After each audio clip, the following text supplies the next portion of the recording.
Hello. Welcome everybody. This is IQ&A episode 4. We are really excited to be here tonight and we have a really special guest for you. What you've just been listening to on the intro reel is a piece called Deaf, Hocket, and Roll. It comes from our guest composer, Thomas Kotcheff, composed by him and also played by his group HOCKET. And he is composer, pianist, toy pianist, new music broadcaster, radio host. There's probably more. I'll definitely add all around great guy and a good friend of ours. So we're really excited to have him here. And thank you, Thomas, so much for joining us. Yeah, happy to be here. Awesome. Yeah, thanks again for being here, man. It's great to see you. It's been a long time. I thought that we could start by just having you tell the audience a little bit about who you are, some of the stuff that you do, some of your projects, and what you're up to. Yeah, so I kind of split my time equally amongst between being a pianist and being a composer. On the piano side of things, I play in a new music piano duo called HOCKET, like you mentioned, in that recording, and also play solo stuff too. My passion is just commissioning composers, collaborating with composers, and making music. The same passion you guys have too. And on the composing side, working with groups like yourself, and I did Sandbox Percussion's live stream recently as well, and orchestral things, and all variety of pieces as well on that front. And the broadcast side of things, I work for KUSC 91.5 here in LA, contributing pieces for them, blog posts, and also doing these segments every other week called Arts Alive. All right, and that's awesome, man. And I wanted to ask you too, you have a really unique take on some of this stuff, because I feel envious that you are the composer and the performer in a chamber ensemble. And I always wish that I could do both sides of that. I'm just 50% of what you are, essentially. So, what's it like to be able to write for your own instrumentation, or to see the same process from two different sides, specifically with HOCKET? Right. I mean, it very much feels like a band mentality sometimes. You'll come in with your piece, for the group, and you start workshopping and playing it, and you're both throwing out ideas like, oh, we should change that, or how do we do this, and so by the time you get to the end of it, at least 10% or more has been composed by the other person in the group, which is amazing. I think you also you really understand how a piece lives in the performers and lives in the players. Like the way a group makes the piece their own, that is what music really is, and then that gets past the next group and they make the piece their own again. And so when HOCKET plays a piece, I actually truly believe that no one else can do it, because I feel like we're doing this really unique, and it is unique. But then another group comes along and plays it, and you're like, whoa, that's amazing, cool. That's and you're like, you love it. It's incredible, I feel like that's cool too, because I know that with there are certain composers that I really like working with. And you obviously happen to be one for our ensemble. We love working with you, and because the relationship is really flexible. And I think that there are kind of you can imagine composers in two different ways. It's the ones who want you to just execute what is on the score, and that's what is in their minds, and then the composers who really want to collaborate in the true sense of the word and try to shape the piece together. And I feel like that's kind of the camp that you fall into, and I would imagine that part of that is because you are a performer as well. Yeah, I think for sure. I can quite honestly say in every single one of my pieces, there's always a handful of the best ideas that come from the players themselves, that just, they hear something, go, hey, how about this thing? Or it could be as simple as a change in a mallet for a percussion piece, or something as even more complicated as, hey, this bar here, I think we can go louder and bigger with it. What do you think, Thomas? Can we change this? Yeah, we can. Let's make it bigger and louder. What do you suggest we do?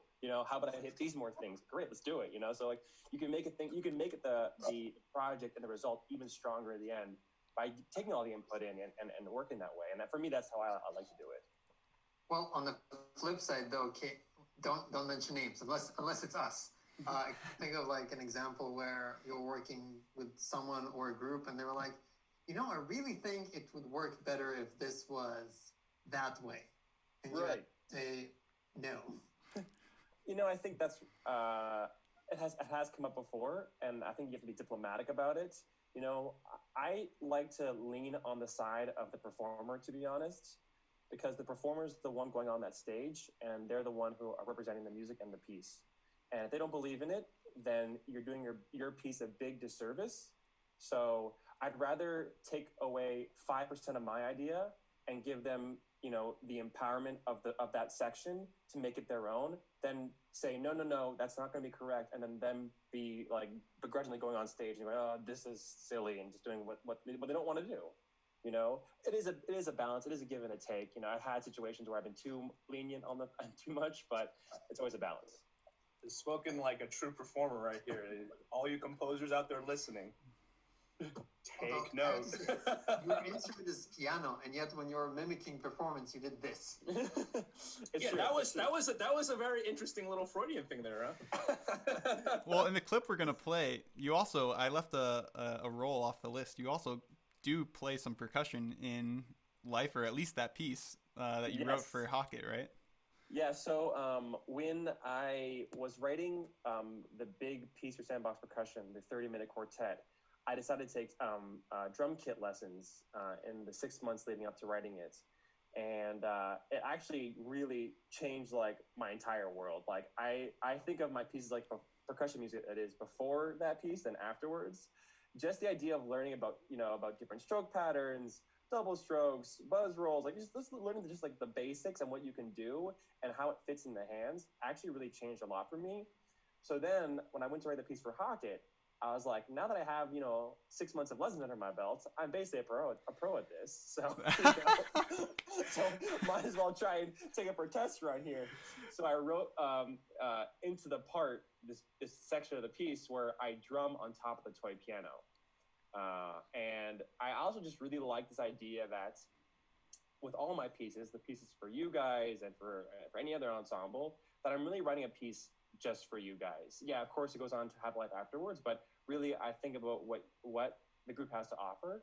And when I think about HOCKET and what I have to offer, it's like, well, I can do this thing. I can drum on top of the toy piano. I can do some double strokes, and I can get some rhythm going here.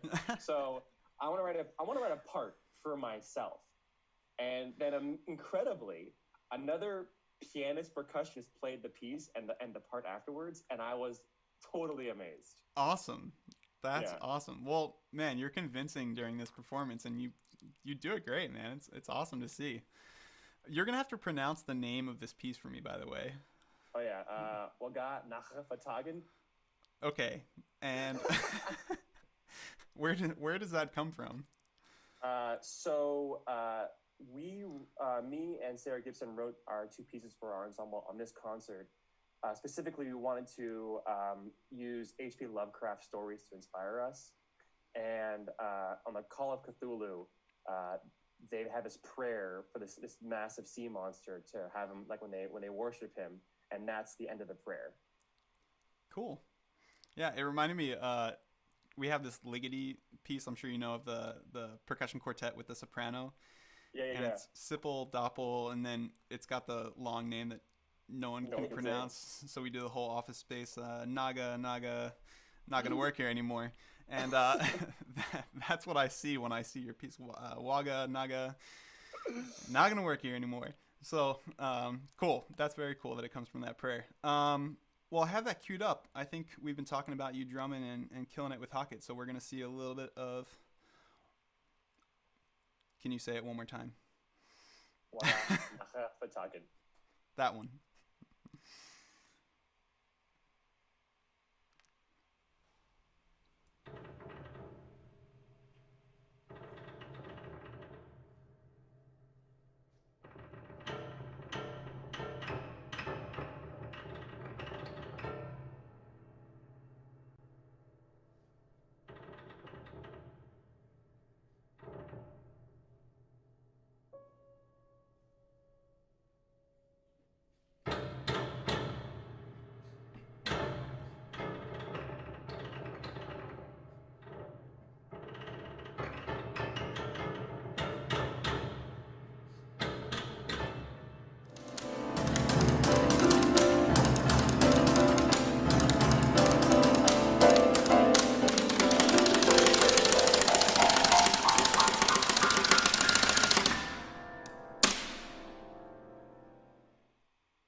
All right, we're back. Very cool, man. And I mean, we're going to talk a lot about your percussion music as we go forward, but I want to talk a bit about your piano writing, and I'm curious about how these other pianists here kind of relate to that. But it seems very percussive. There's a natural kind of transfer over to the percussion writing, and it kind of just lends itself well to that combination, I feel like.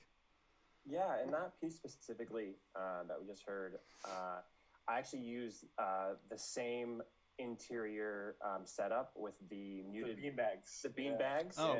as Evgeny's piano is. Mine too.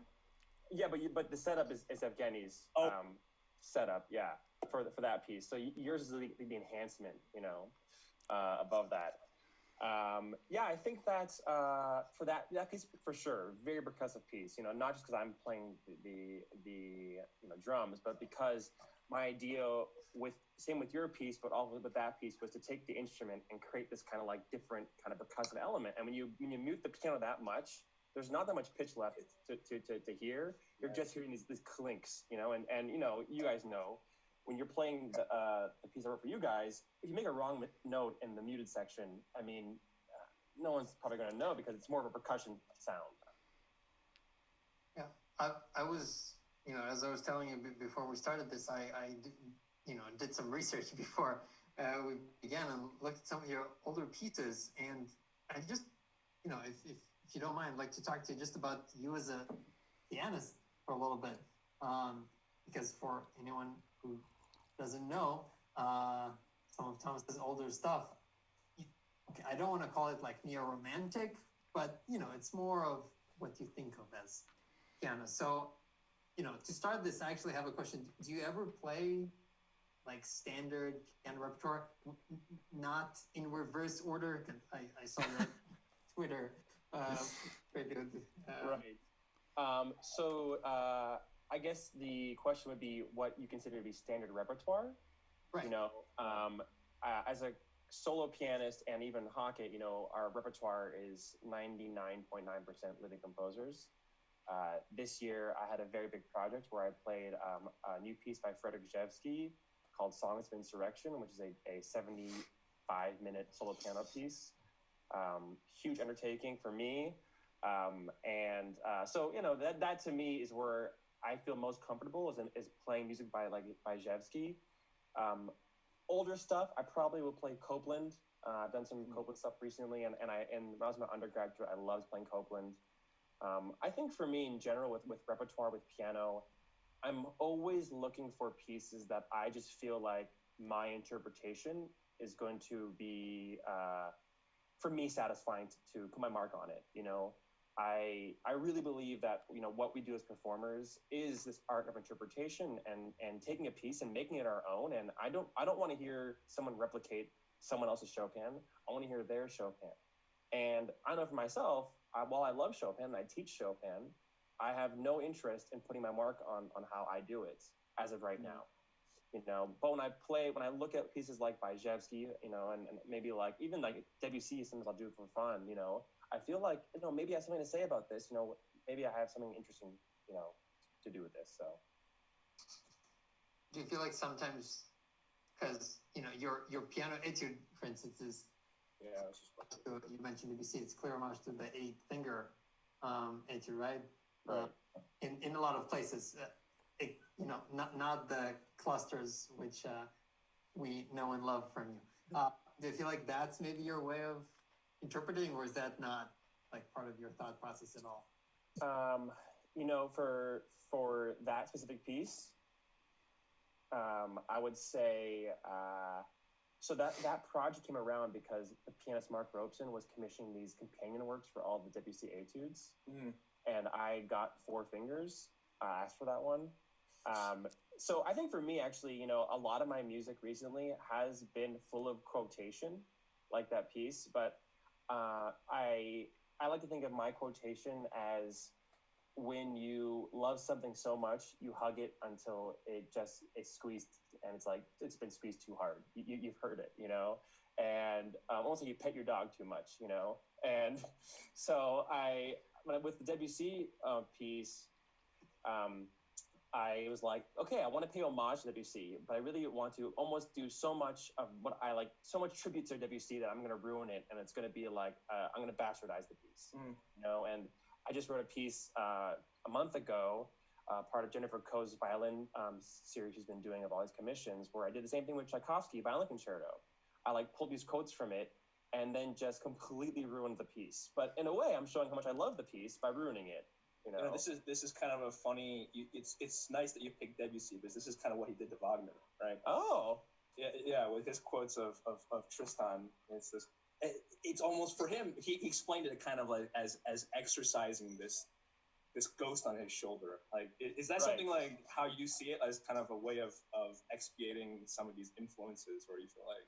Yeah, absolutely. I think so. You know, I think that I love influence, and I think you're absolutely right. Like, it's just like almost like. By ruining it, it's my way of interacting with it. But in that etude, at like the 2/3 point, a quote of the Chopin first etude is dropped as well, and it's kind of like almost the gumption to even put that into the piece is such a bad idea, and for me is why I want to put it in and make it a great idea.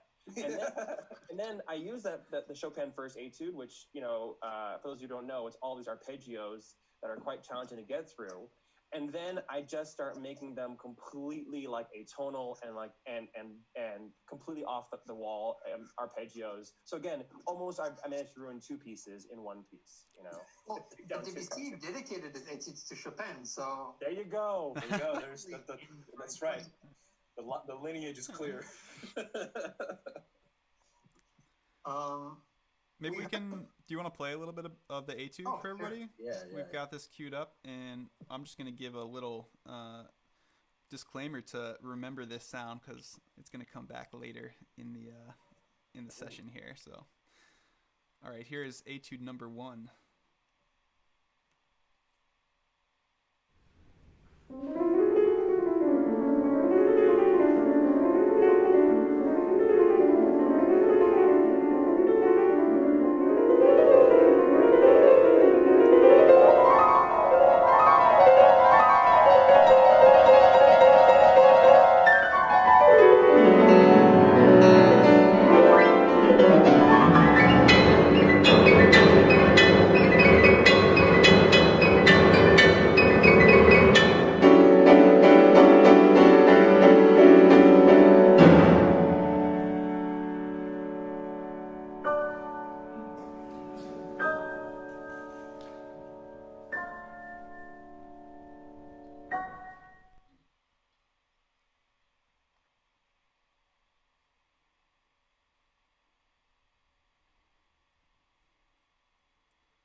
All right, we're back. So that was the first 2 pages, as you can follow along with the score of Piano Etude number 1. Really pianistic, it seems like, of course, but it's got, for what I've come to know, is like the signature Thomas Kotcheff sound. Oh, nice. Yeah. So when, go ahead. No, so I, before leaving the piano world, I do want to just, I don't want to call this a plug, but it's just a project that I found very interesting. So you have a recording project going on of the songbook by Jordan Nelson, right? Yes. Which sounds very interesting and has some, you were talking about tapping on the piano. So was it T for 2 or whatever it's, in the, do you want to talk a little bit about that project? Sure, yeah, absolutely. Jordan Nelson's one of my closest friends in LA and also on faculty with me at Colburn. And we've worked together a lot over the years. I've done a lot of his solo piano music. And he's also a composer that really likes to work with older material and quotation. And so he had this idea to kind of rewrite the American Songbook in these solo piano pieces. But I would say that a lot of the interpretations of the songbook quite are abstracted from the original. So it's not like you can really hear the tunes all the time. But we just started recording them very slowly, and it's been 3 years of doing these. And so We have a recording in the fall, another 5, and then releasing the whole set as an album in 2021. So if you go look those pieces up if you can online, they're really fun, and I really enjoy playing them. Cool. Looking forward to that. Yeah. So we can shift. I want to shift to some percussion stuff now, because we were listing these pieces of what we wanted to ask you about, and we realized that with the 3 percussion pieces we listed first, that these were all written for Sandbox. And so I thought it'd be cool if you could talk about your relationship with those guys, because again, as we were making this list, we wrote down Hammering, Part and Parcel, not only that one, like all this, and we were like, hey, this is all their collaboration. So maybe you can talk about not only how you got into percussion, but like those guys are obviously very close to you, and how that's all worked out. Yeah, I think that I've always had a love of percussion music since I was a kid. It's been a passion of mine. I mentioned this on the talk with them. Growing up seeing Blue Man Group and loving the movie Drumline. That's an amazing movie. Matt's favorite. And just street drummers in general, just obsessed with drums. And I would, come home. Oh, Stomp.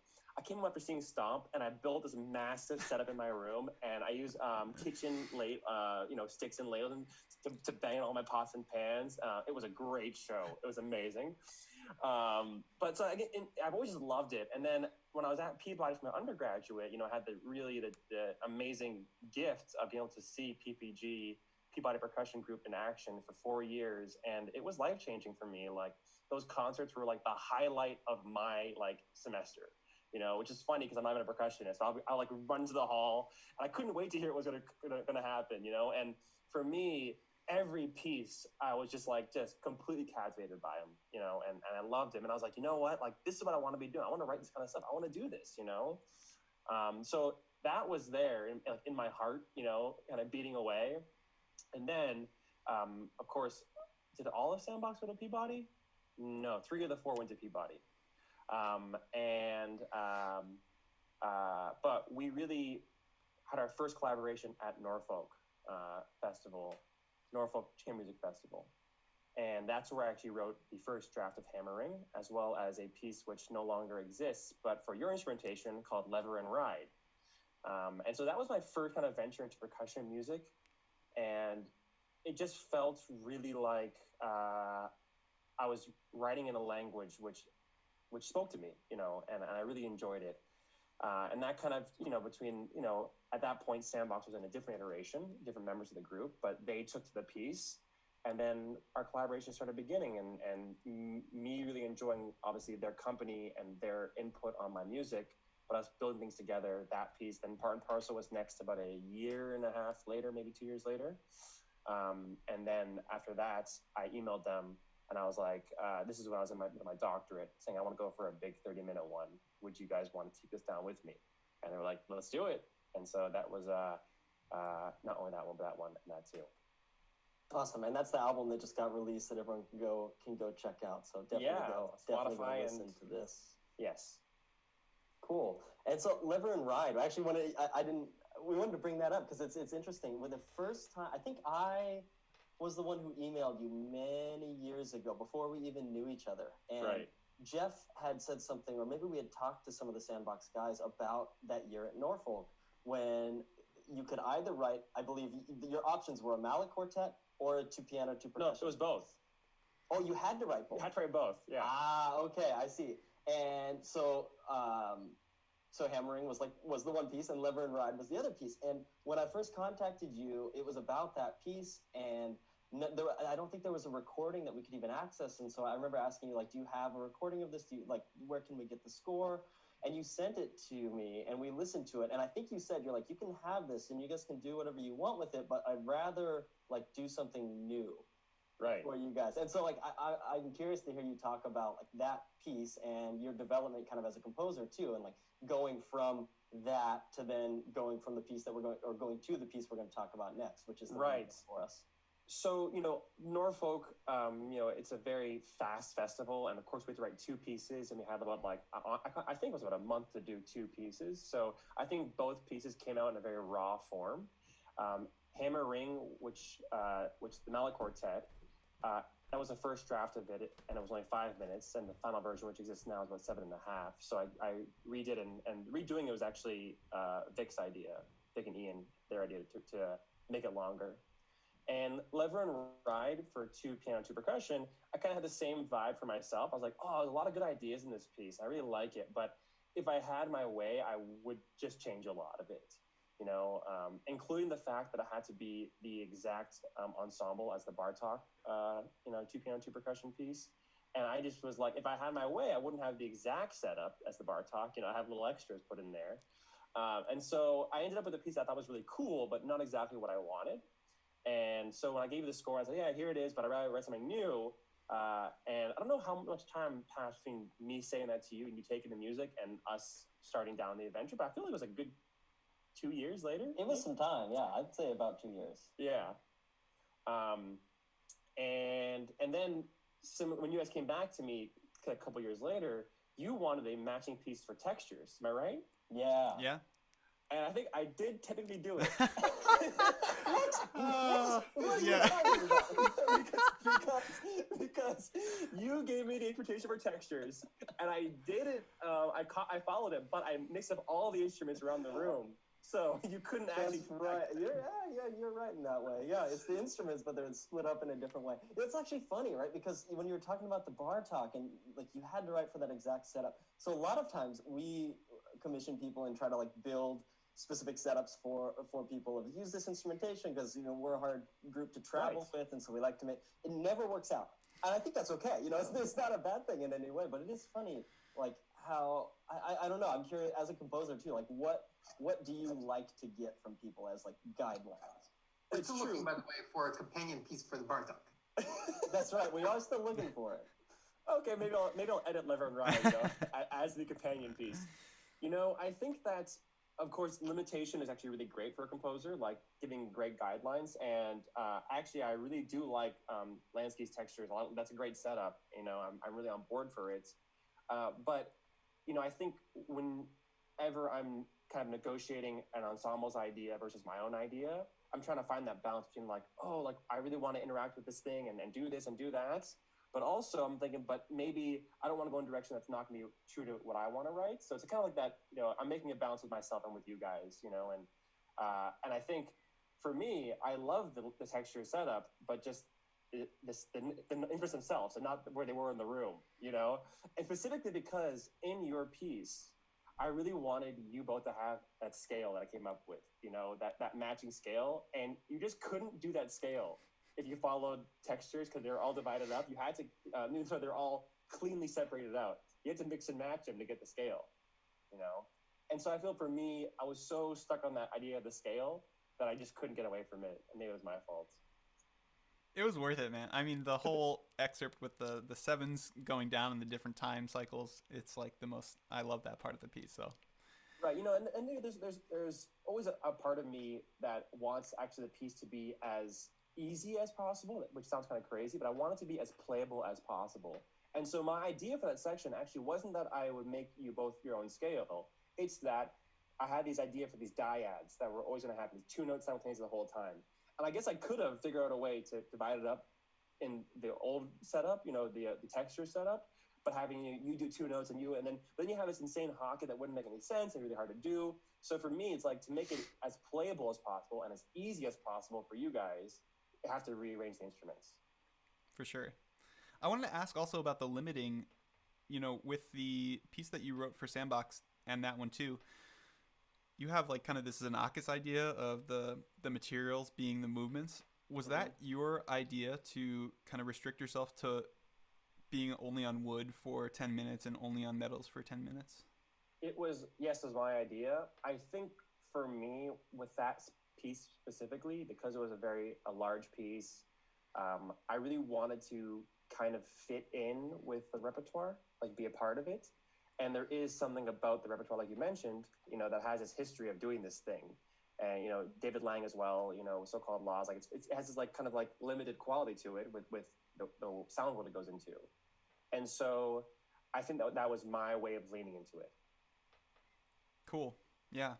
I feel like for our instrumentation, there's less, the repertoire is just scattered out over so much time, and the instrumentation and the aesthetic has changed so much that we don't really have that kind of template to fit into. So I feel like your addition to the repertoire has really like just added the boundary of what is possible there. And I think that continuing to treat the pianos as percussively as you did is going to be definitely, you know, a trend going forward.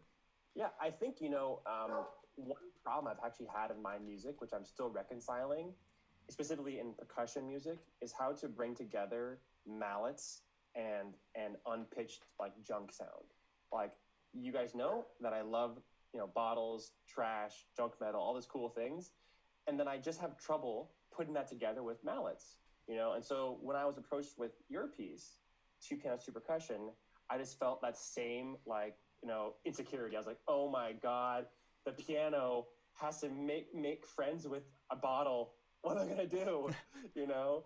And so that's actually the reason why I came at it with the idea of making a percussion quartet out of your instrumentation, you know, a percussion quartet that treat the 2 pianos like percussion instruments.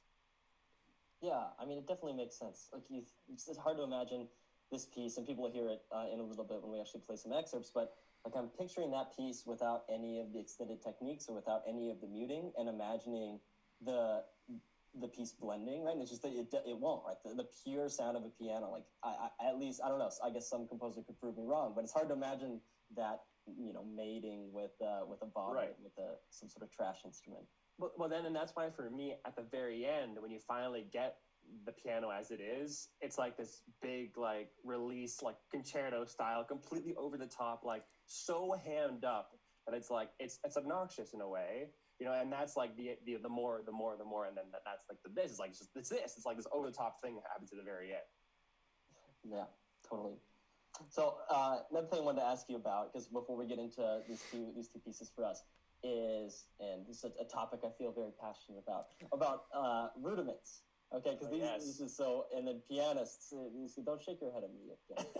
These are the scales of percussion, and they're all over your piece. So like, you became really interested in these, which we're really happy about, because it's something that not a lot of composers embrace. I think that I would venture to say there are a lot of composers who don't know that these things exist, or what they would be. And I'm curious kind of why you leaned into that. I think definitely the case of not knowing is where I feel it is, because for me, I just didn't know. You know, until I took those lessons, I didn't know what these things were. I just knew, like, when a percussionist plays really fast, that it sounds cool, you know? And so learning the rudiments myself, you know, I actually said, oh, so this is how these things get executed. Here's the notation, and here's the language that we use to describe these things, you know, flam, cheese, whatever it may be. And for me, it was almost like I was trying to speak a language, but no one taught me the grammar, you know? And then finally I took those drum lessons. I was like, oh, so that's how you pronounce those words, you know? And it was like a part of my brain got unlocked, and then it really ushered into this like new approach to writing percussion music. I mean, it just goes across the board for my percussion music, for when it's in large ensemble, orchestral, or even chamber music. Like, I'm writing these types of language, like rudiments, flams, whatnot, just because to me, it's like you gave me a tool, and now I'm really gonna want to use it. The other thing too is that, and so I teach a lot of snare drum, I play a lot of snare drum, and I think when a lot of composers write for unpitched percussion, or they try to write rhythms, or let's just say, like, for argument's sake, that some composer writes a snare drum solo, which does happen. You find, you know, real composers who are writing snare drum solos, that a lot of them don't work because like, these rudiments and stuff, like, that's kind of how phrase is built into the snare drum. Like, the idea is that, like, every sticking pattern that you play has a different natural phrasing with it. And if a composer doesn't have that in mind, and they're just like writing rhythms, it has a completely different idea. And like, a lot of times it doesn't work. But now, like you're saying, you've unlocked this thing in yourself, or you've heard these things, you can imagine them, you can understand the phrasing that, like, goes with a certain pattern. Right. And I have to thank Mike Compitello a lot as well, who I'm actually working on a solo snare piece for him right now. And, you know, and when Mike and I were working on that piece I wrote for his duo, New Morse Code, he actually sent me this, like, really old French rudiments book. I don't know the name of it, but it seemed pretty, like, iconic. And I was just like copying and pasting like beats out of this rudiment book into the piece and be like, can we just try that one thing? And then like you try and like, oh, it's really cool. And we change it. And like, and then I'd write some really boring like pattern. I'd be like, can we just like add some cool like flams and doubles in there? Like just make it really cool. And he'd just make it really cool. Like, it's like, oh yeah, we're gonna do that. We're gonna do that. And so a lot of it was like, you know, he was like my vision. And I was like kind of blind, like walking through like, you know, behind his back. And that really unlocked as well a lot of things for me and my brain to be able to hear these things. Yeah, and we were, I mean, talking about the adjustments that performers would make to composers' music, and I feel like in general the overriding thing is just empathy of understanding what that experience is on the other side of the coin. Right. And I feel like this is just a way deeper level of that, to understand like what it feels like, what figures feel good to play and what's incredibly idiomatic. And I don't know, I just love, first of all, any composer that dives into the physical playing, whether they get an instrument for themselves to mess around with, or you know, but this is a further level of like learning how to actually do these things, which can be pretty advanced, and you're writing like these hybrid figures that are like, I don't know, every time I've gotten your music it just continues to impress me of like, where did you find out how to do this? And you know, from talking to you about nerding out over all these YouTube videos of breaking down rudiments and stuff, and you've just seen more of them than I have, and it's just, I don't know, it's awesome. It's inspiring. Yeah, but then of course you guys then have to dial me back a little bit. And you're like, it's a little bit too much here, Thomas. I think you went too far. But that's it. You know, I'd rather be dialed back than have to be asked to dial it up. You know. Totally. Yeah. And the other thing that you said about combining the mallet instruments into this language, I think it resonates with me a lot, because I just agree that it almost just doesn't work. And I feel like you really parse them out to be this kind of, I don't know, your music is very black and white, like yin and yang based anyway, this bipolar schizophrenic type of shifts in energy and, right. and persona. And there are plenty, especially percussionists, that write their own music. A lot of them will do, I think it's Matt's dad, right? That he's a percussionist. He calls it rudimental marimba playing. Oh, yeah? And I love that, because it's true. It's like, it's trying to create these patterns, but with pitched instruments, like that's not necessarily the foundation of what's going to be musically expressive. And it might serve us in the way that it flows better for certain things, but you know, coming from your vantage point, you know, you're seeing the musical idea first, and for a good reason those things don't totally gel, you know. Right. I think for me, and knowing myself, whenever I don't like something or I feel afraid of it, all it means is that at some point I'm going to have to write a piece that's just that thing, so I can just work it out and become obsessed with it and figure out for myself whether I can make it work or not. So down the line, there's going to be a piece for like half mallets and half junk, and we'll see if it makes any sense to anyone on earth. Cool. And for the piece that you did for us, was that your version for the quintuplets? Yeah, absolutely. Absolutely it was, you know, and actually also changed me. Like, you know, you made me quintuplet obsessed, you know. This goes back to Jeff and I were at Bang on a Can together in 2016. Yeah.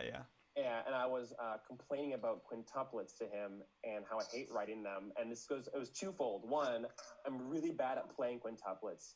I just I always lean on too much on one side of it, you know, and it gets a little uneven. And I also find that a lot of people who aren't experts also end up with an uneven 5. You know, you got either 2 plus 3 or 3 plus 2. And Jeff was like, oh no, quintuplets are my favorite thing. It's the best rhythm on earth. Everyone loves quintuplets, you know, university.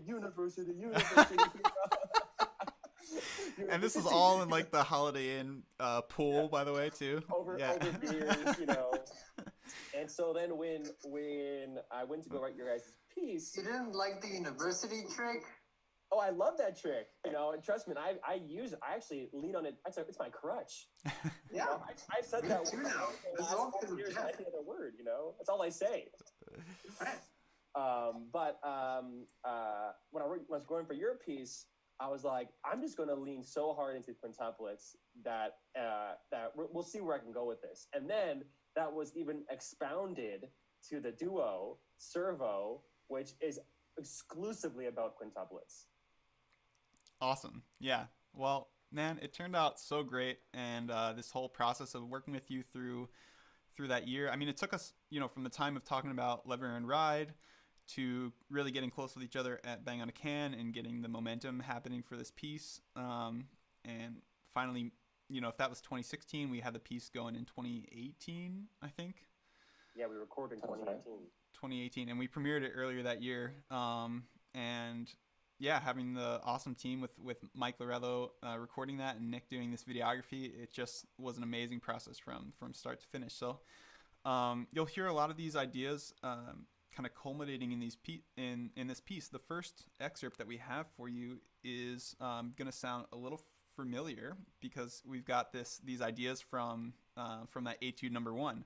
A lot of these finger patterns and kind of juxtaposed against these soft major chords. So this is from the very beginning of And More and More and More in This.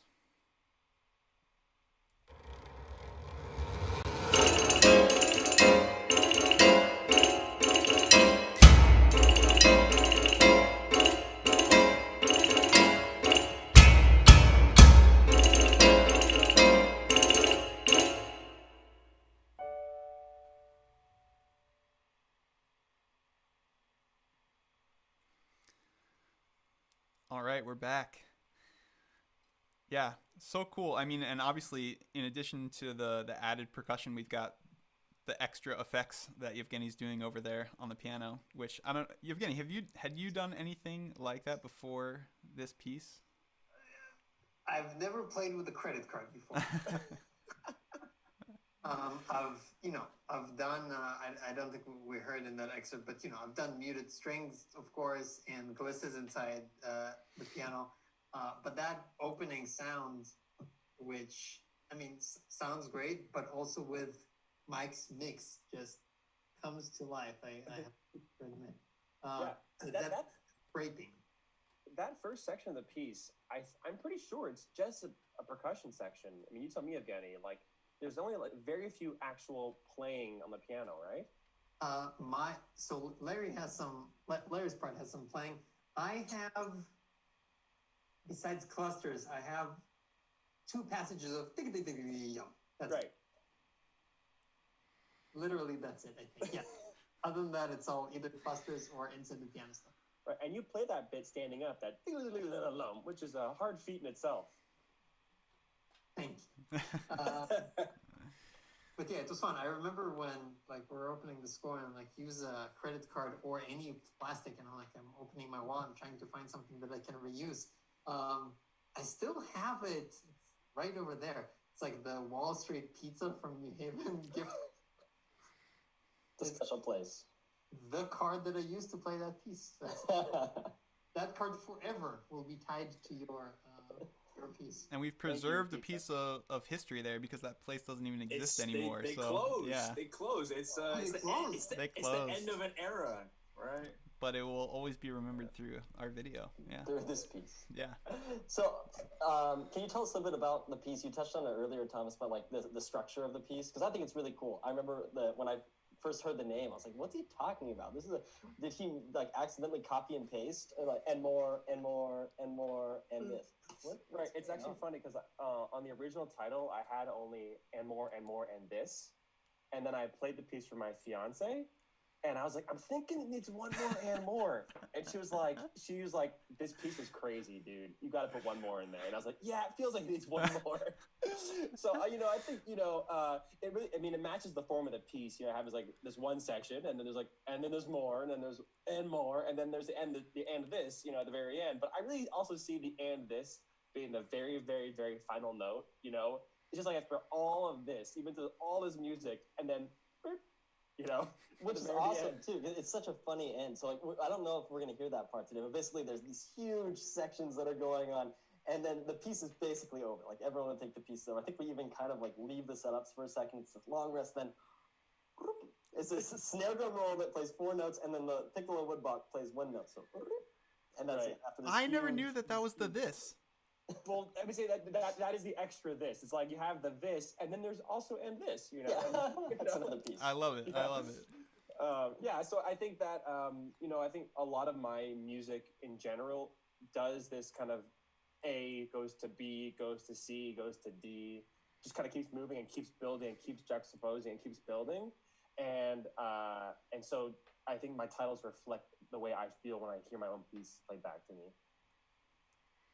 Well, on the topic of the extended technique, I mean, aside from the credit card, which Evgeny was like, what?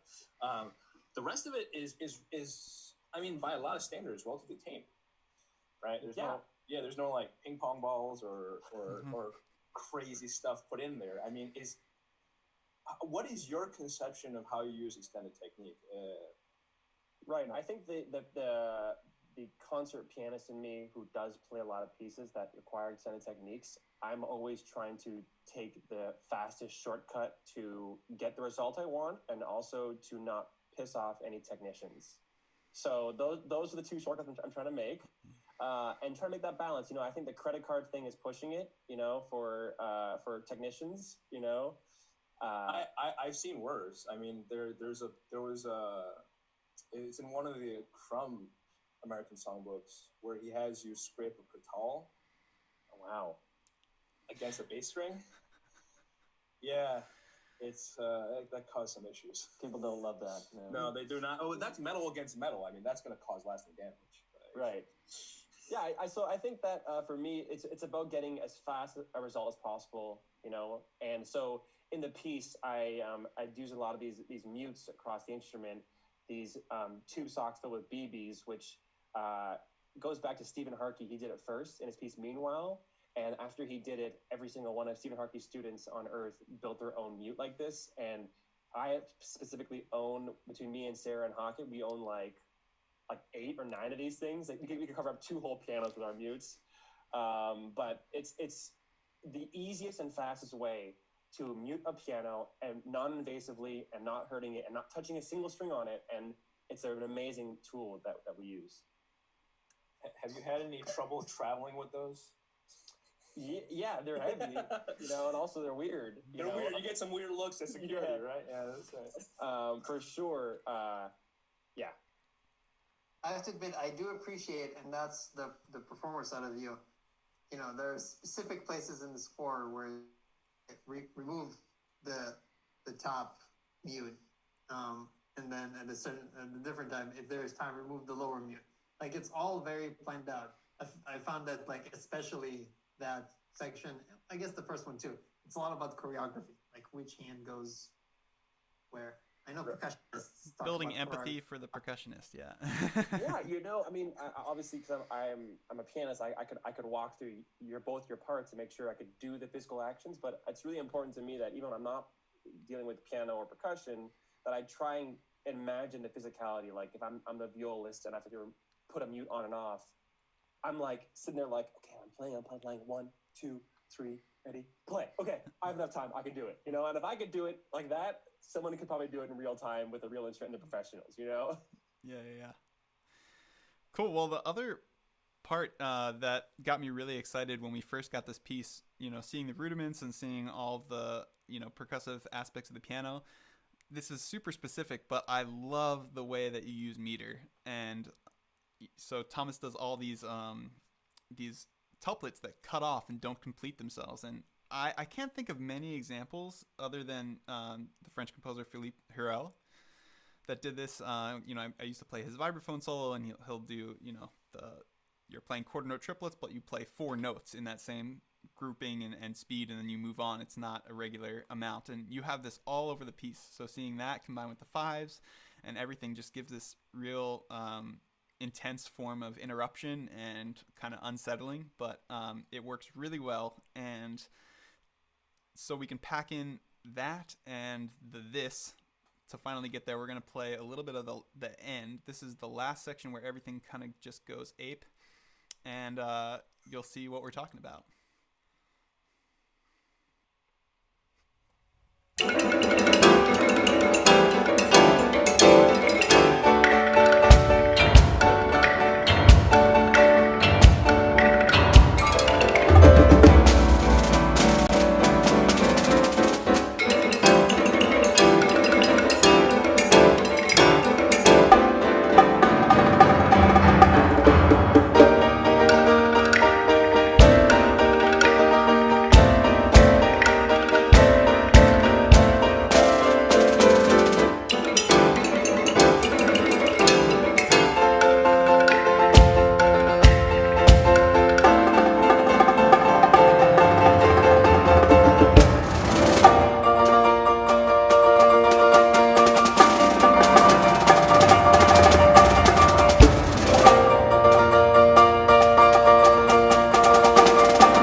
All right, we're back.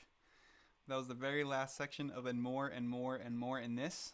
You can find the whole video on the Vic Firth YouTube channel and on our website, on Thomas's website. The score is also available to be purchased from Thomas's website. And yeah, let's keep things moving here. We got more pieces and more music to talk about.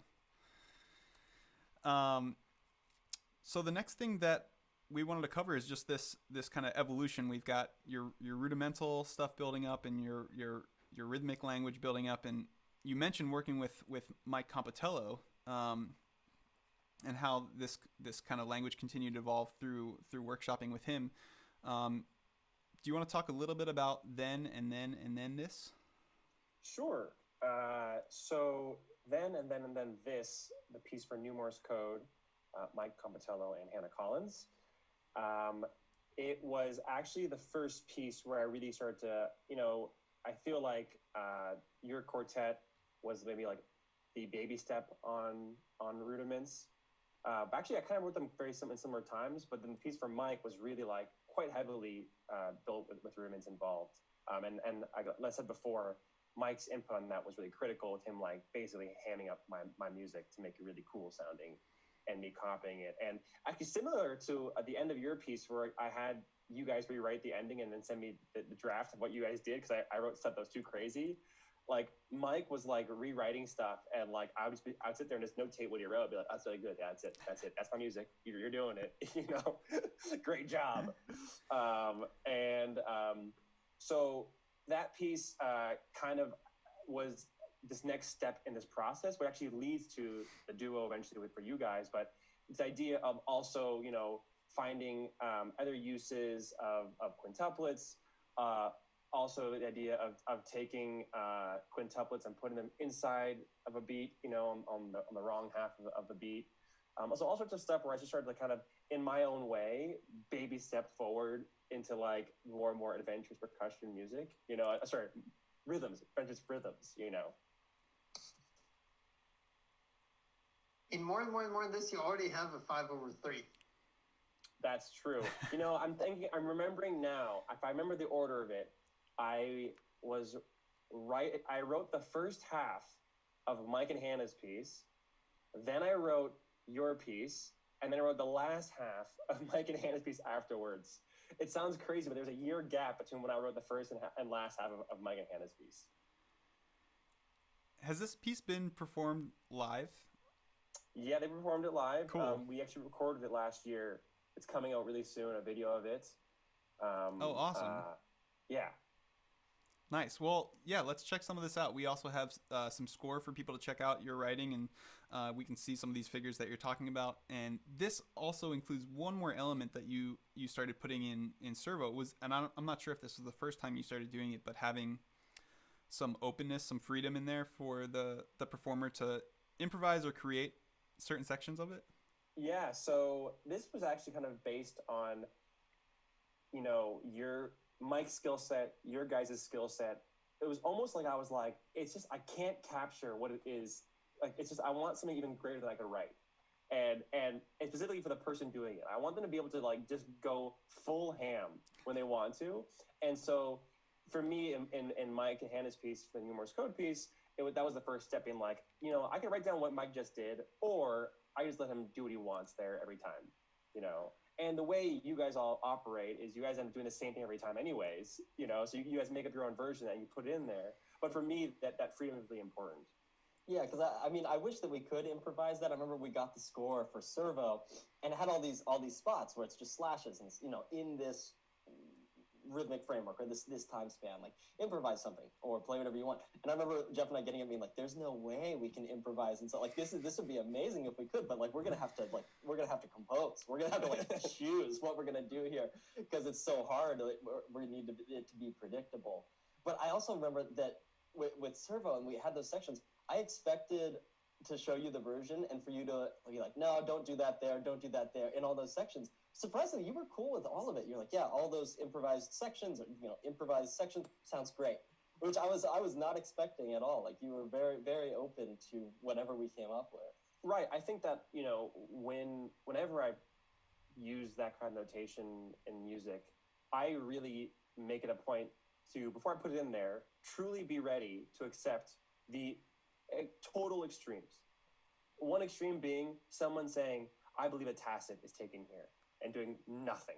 Now, that would be not maybe the best musical choice, but you have to accept that it's in someone's right to do nothing, you know?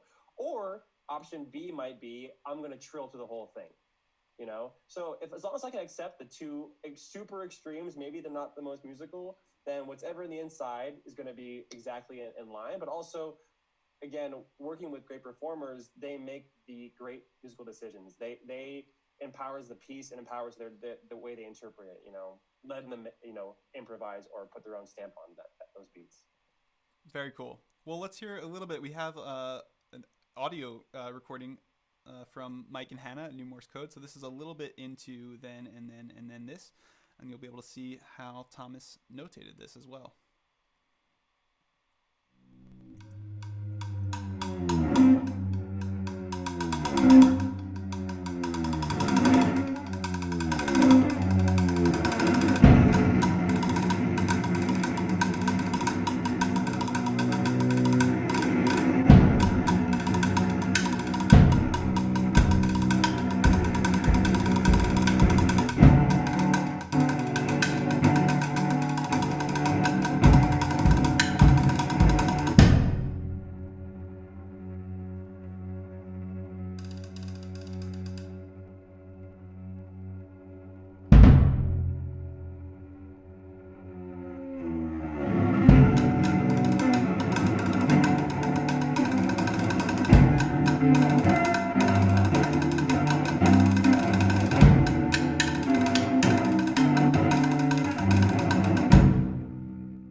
All right, we're back. So cool, and they play that great. I love the cello gestures that kind of serve as the replacement of the yang of the soft major chords, for example, of just this kind of static music or something grounding it from all the craziness. And I feel like to add to your signature is just the use of these things on a wooden bowl. You know, you're not playing this on a rope drum. You're not playing this on a marching anything. It kind of recontextualizes it and adds to the crossover that it's going to serve in, you know, in the more concert world. Right, and we have to thank Mike for that as well, because again, a part of the collaboration, we're talking about instrumentation. He's just like, and we were at Avalock together, and he had that thing there, that wood bowl. He's like, how about this thing? I was like, great, let's do it all that thing. So, you know, really, that was his idea. I have to thank him for it. Very, very cool. I also like that in the video we're about to see, if we're going to see a little sneak peek of this other piece, that you have this log drum, right? And I remember you've written for this instrument before, so like we have those sounds of like really fast snare drum like material on this log drum, but then you also used it in one of the Sandbox pieces, right? Because I remember you sending a video of them playing that drum too. Right. That so what they're talking about is my mom bought for me in Hawaii this hand carved log drum. Honestly, it was like 25 years ago as a souvenir. And I literally took it home like in my bag, you know. It came with this amazing mallet. It was like this huge bludgeon of a mallet. And that's the one they use for the luau music. And I watched them play, and I was like, this is amazing, you know. And I had that thing in my little percussion collection like basically my whole life. And then it's found amazing ways and uses. And I don't think there's anything like it. You know, it's whenever I call for log drum, I always imagine that instrument. And, you know, unless you have this Hawaiian, you know, deep cut, you know, beautifully carved instrument, it's such a deep tone to it. I just love that sound. It sounds amazing. I mean, usually when I see anything, I don't know, almost as simple or not written for log drum, I kind of always jump to wooden planks as being a substitute.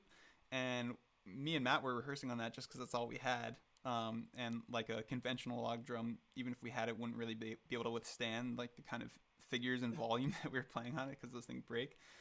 But man, when we got there, I just couldn't believe how the combination of articulation and resonance and however Lewis made it sound on the recording, just, I don't know, made it magic. Yeah, it's a special instrument, I think.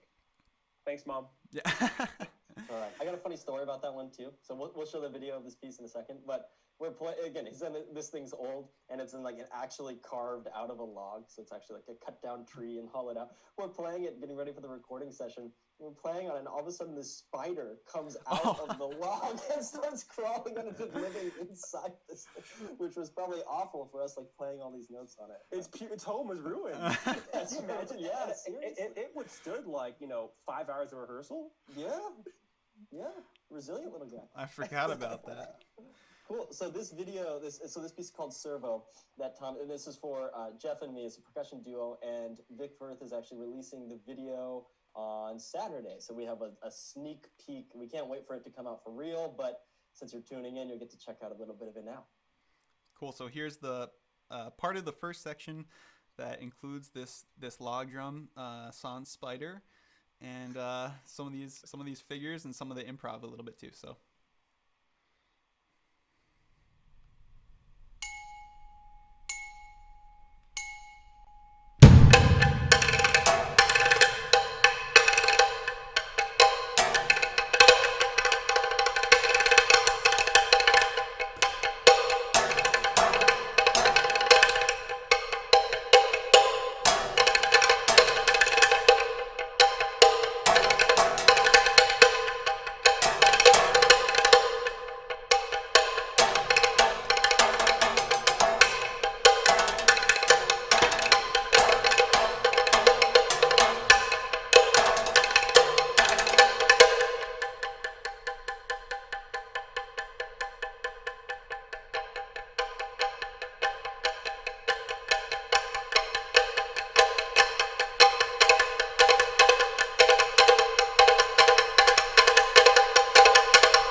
All right, we're back.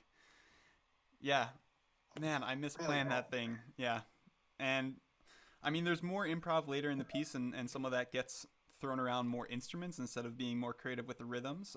I know during this you were pretty specific about making sure that we stuck to that one metal and the log drum. But like Matt said, that was kind of already challenging enough, and this is the last buildup of that section, so it's almost as daring as we got with this. For this, I gotta ask though.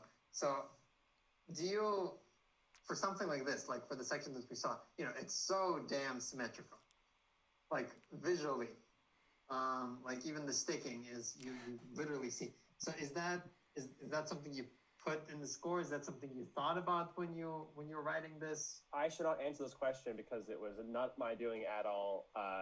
Jeff and Matt showed up to my house for rehearsal. And actually, I didn't even see what they were doing for the first, couple of run-throughs. So I was looking at my score, and we were kind of talking. Then we got to the recording session, and I'm sitting there in the recording session and watching them warm up and doing sections slowly. And I was like, "Are they mirroring everything?" And then it goes like, "They are mirroring everything." And I actually yelled out, "I was like, you guys are crazy! You're out of your mind!" There was no part of the piece that asked them to do that. Yeah, that was like just little obsession that came. I feel like that actually started. We had that idea the first time when Jeff and I played Spine together. So like we had Mike Lavello on here a little bit ago, and we decided that when we played that piece, we were facing each other, that we would mirror our setups because like it would look much better if like we both played this hand. So it'd be my left hand, his right hand, and vice versa. So we actually had the instruments in reverse. And I feel like that was the first time we did that. And then Jeff and I decided to do that with your piece too. Because your piece really lent itself to that. Maybe you could talk about the setup because it really the symmetry's in there. So the setup is, I call it the flying V, because in the middle there's a shared log drum and a shared brake drum, but then going out like two wings is these two scales for both of you, but they go in opposite directions. So towards the middle is high and towards the outside is low. And so that what you end up with is the person on the left is playing a normal scale, low to high. The person on the right, though, is playing a reverse scale, high to low. And so when anything in the piece has a unison, you're going to watch them do it in symmetrical inverse fashion. So it's built into the piece to do that. I think for me personally, the reason why it's such a joy to work with great performers is because of things like this, where I wrote this piece and then it was learned to a degree which I didn't even know was possible. and performed in a way which was like I wrote like, you know, an 8 out of 10, and you guys played an 11 out of 10. And that, you know, it's like, it's the combination of forces which makes what we do so special. I remember another cool thing about this piece. I had to pull up my score right now to remind myself of it. This was a trip for me, and I know that you guys experience this as pianists when you play prepared piano. Like I've been told that when you play the cage sonatas, like it's weird because you play and the contour that you see or the pitch that you hear is not what you're actually seeing. And so for this piece, you notated it in a very physical way. So you notated that the highest note was on my right, and then it was coming in, but actually that was my lowest pitch. So what is notated as my highest note is my lowest bottle. And this was so strange for me, but it goes again with that setup exactly. But really kind of I had to flip my mind upside down to not think about the sounds, but think of it very physically. Yeah, it's true. You know, I think I for myself personally, my percussion music, I have found a great reward in really building the keyboard that you're playing on in such a way so that physically it's as idiomatic as possible to give you the greatest possibility technically and orally the sound. And that's to make your keyboard reversed. I will say doing this piece, I ran into a mistake I made, which I was at some point in the process, I don't remember exactly when, I decided to switch how the flying V was working. I don't remember how it occurred, but around halfway through the piece, I looked back at percussion 1. I was like, oh my God, percussion 1, percussion 2. And they were all backwards. I didn't know what happened. So I had to go back to the entire piece and re-notate it so that it was like re-reversed back to what it's supposed to. I mean, like my brain basically exploded. And I was so mad at myself. Oh, man. That's awesome. But also terrible, but thanks for working out for us. But I mean, our learning of the piece was also kind of a trial by fire with that kind of stuff, because we learned it with different stickings and different setups. And I remember making all types of different compromises when we would come to rehearse.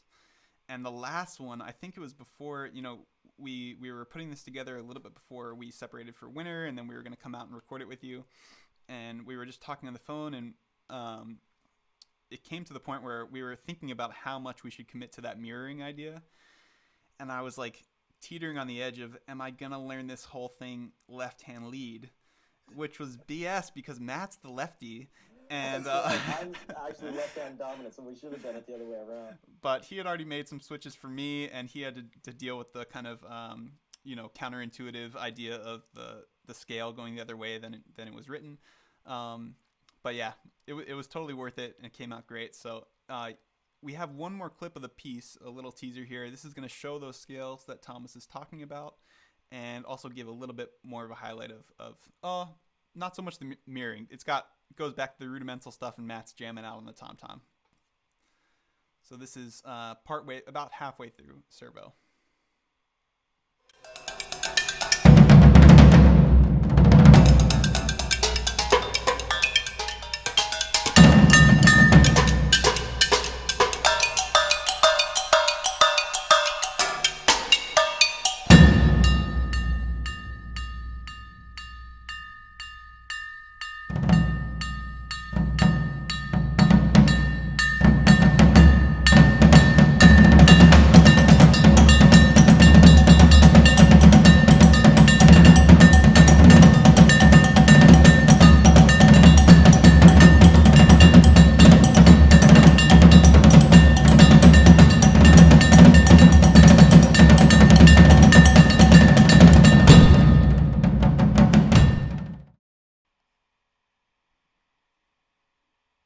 All right, we're back, and you will have to wait until Saturday to get the full thing. That's all I can say.